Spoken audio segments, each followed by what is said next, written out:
Hey guys, it's Aria from MMOs.com with a quick weekly news recap of all major MMO news and announcements to beginning January 29th, 2018. This is episode number 132 of the recap, and the first bit of news this week comes from Square Enix regarding Final Fantasy XIV. The 4.2 update for the game is launching tomorrow on January 30th at 2 AM Pacific time. Preliminary patch notes came out this weekend already, and I'm personally mega hyped for it. We talked about this in previous recaps, so I'll try to keep it short. 4.2 adds a new tier of raids to the game, a new glamour system, new main story quests, quality of life changes, new dungeons, and much more. It's a massive update for the game, probably the biggest in the next 4 or 5 months easily. I am personally mega hyped for this and will be logging into the game at 2 AM as soon as servers come up to try out those new raids, and I'm looking forward to it. Next up, Legends of Aria, previously known as Shards Online, officially launched the closed beta today, with Founders Pack also going on sale. There won't be any NDAs going forward, and characters created during the final alpha will not be wiped, though expect a wipe sometime between closed beta and full release. Legends of Aria, for those that aren't keeping up with the game, is a buy-to-play fantasy MMORPG with hardcore PvP elements like full loot. It also promised to have server creation tools where players can create their own versions of the game and with their own rule sets and whatnot. The game's progression is inspired by oldies like Ultima Online because there's no level system. Instead, you kind of progress with skills. Speaking of newly launched MMORPGs, the free-to-play Tale of Toast launched on Steam today, but it's still only playable to those with beta invites. It'll be playable to anyone starting on February 23rd, which will be its more widely accepted launch date. Tale of Toast is a cartoony MMORPG with some hardcore PvP elements, as well as classless progression. And despite being an indie title, it's a fairly ambitious title that I'm actually looking forward to trying. Expect the first look on this one when it launches on February 23rd. Next up, some unfortunate news for Paragon, the free-to-play MOBA from Epic Games. Just 1 week after Epic Games posted on the game subreddit that they're looking for ideas and feedback on the game, they announced that they'll actually be shutting Paragon down on April 26th.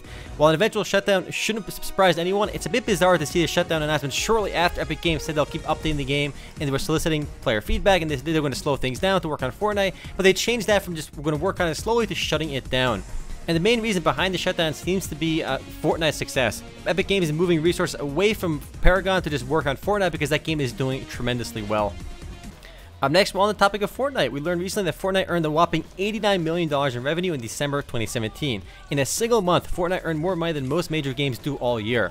According to Super Data Research, Fortnite was the 6th highest grossing game on the PC in December, ahead of World of Warcraft, which took the number 7 spot, and just behind PUBG, which took the number 5 spot. As we mentioned last week, Fortnite is a giant game. It gets over 2 million concurrent players, and it's not even out in China. So all those players, the 2 million players playing at once, are from the West.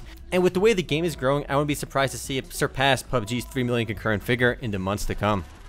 Next up, Snell Games announced a brand new sandbox survival game this week called PixArk, which, as you probably guessed by the name, is a pixelated voxel version of their other survival game, Ark Survival Evolved. And like Ark, PixArk will be buy-to-play and will be available on Steam Early Access and Xbox Games Preview sometime in March 2018, with a PS4 and Switch launch later this year.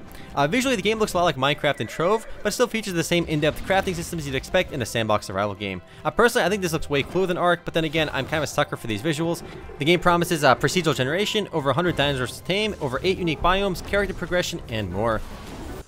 Next, all hands on deck for BioWare. According to Kotaku, the bulk of BioWare staff in both their studios are working hard on Anthem, and apparently the future of BioWare may be hanging on the success of Anthem as well. In fact, sources told Kotaku that there's been discussion about ending development for Star Wars: The Old Republic, but no final decision on that has been made. The fact that they're even considering it, though, shows that the game's player base has declined in recent years.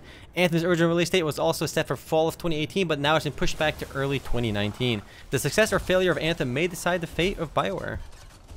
Next up, a second video of Amazon Game Studios' upcoming MMORPG New World leaked this last week. The second video doesn't show any actual gameplay, and we don't know if it's authentic, but it does seem legit to me. The previous leak was more exciting as it showed some actual in-game graphics and gameplay. Still, it's good to see some progress being made on this, even if there's nothing official has been announced in well over a year. For those that haven't heard of New World, it's an upcoming MMORPG set in colonial America. The main reason there's some hype behind this one is that it's being made by Amazon.com, so there's a chance that it'll be an epic AAA title because Amazon has a ton of resources.